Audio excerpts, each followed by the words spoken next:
Hello and welcome to Weekly Wind Up. Now we're going to go over to our health section with Nicola Green. Today Nicola is joined by Sophia Kupse, also known as the Muscle Whisperer. Sophia joins Nicola to discuss the relationship between your emotions and back pain.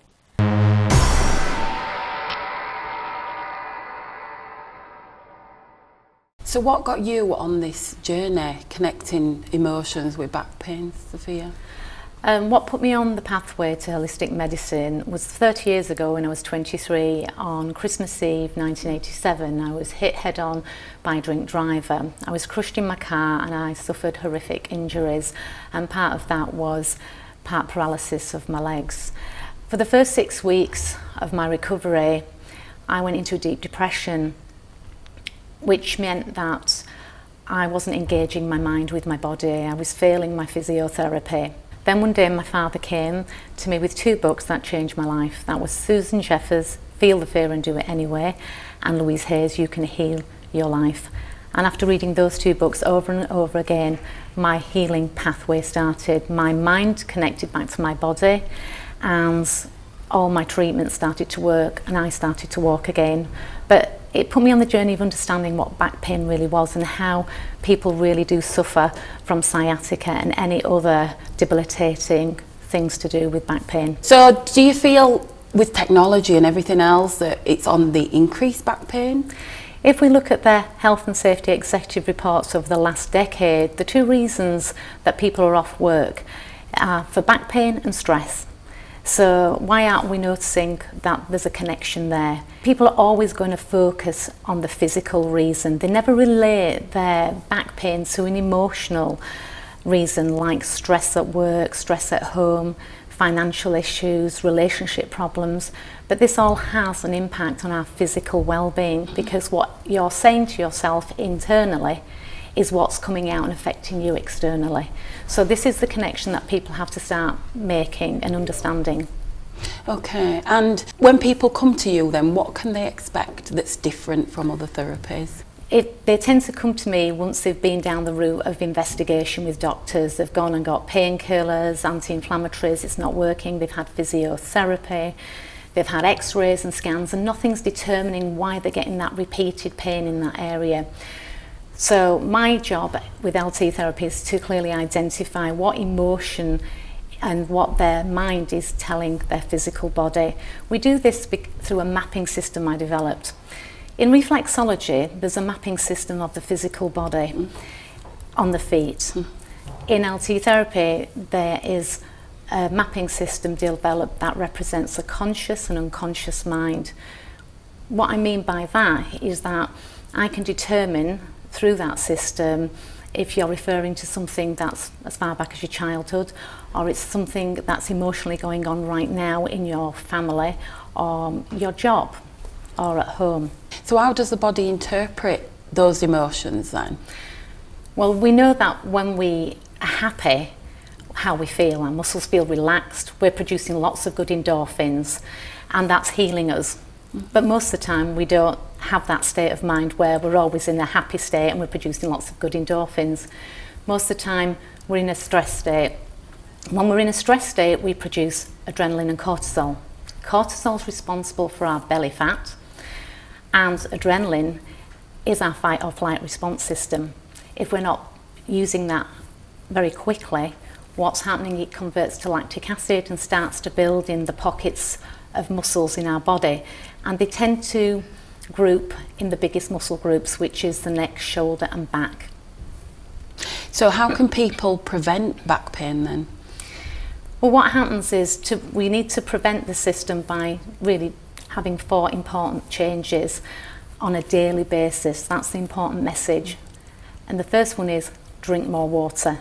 We've got a problem drinking water, and nobody seems to like water, but we're supposed to be drinking between 2 and 4 litres a day. And if you're having lots of caffeine, remember it's a toxin, it's coming into the body, so we need to counteract that because too many toxins are creating inflammation in the body. So water allows the body to move freely, keep flexible, washes away those toxins, and completely hydrates spine, the discs in the spine. So water is primarily the most important thing to drink. Secondary is cutting down on sugar, because sugar is an inflammatory action on the body. So the more sugar you have in your diet, and a lot of people deny that they have a lot of sugar, but it's hidden sugars that we don't think about that are in our foods, processed foods for instance, that add to our back pain.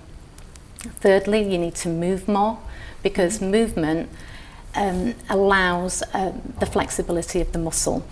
And when we don't move more and we're more sedentary, we're creating back pain because you're creating more weight on the body. The government guidelines say that we're supposed to do about 10,000 steps a day, and that's quite a lot for some people, but if you get an inexpensive pedometer, you can start monitoring and tracking how many steps you do. That will ensure that you keep your weight down, but also the body keeps moving freely. So walking is the number one exercise at the moment that we can freely do without adding more pain to our backs. And finally, meditation. Now that's a difficult one for a lot of people. People struggle with that, People don't they? do struggle with meditation. Yeah. So I say if you can't handle the meditation, it's not what you feel comfortable with, well, why don't you introduce mindfulness and gratitude on a daily basis?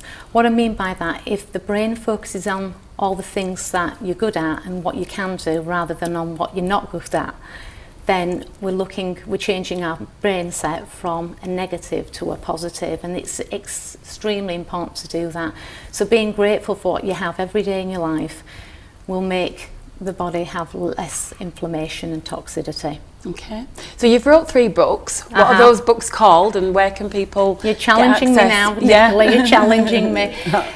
The Muscle Whisperer was my first book, and that was talking about how we can recover from back pain through all the physical actions that we can do, like movement and dietary changes. But then we talked about, in the second book, Desperately Seeking a Pain-Free Self, about the psychology that goes on with back pain, the emotional state. And lots of people, when I brought that book out, really connected to my work, because they understand people, you can't fool anybody, everybody knows that doing it to themselves.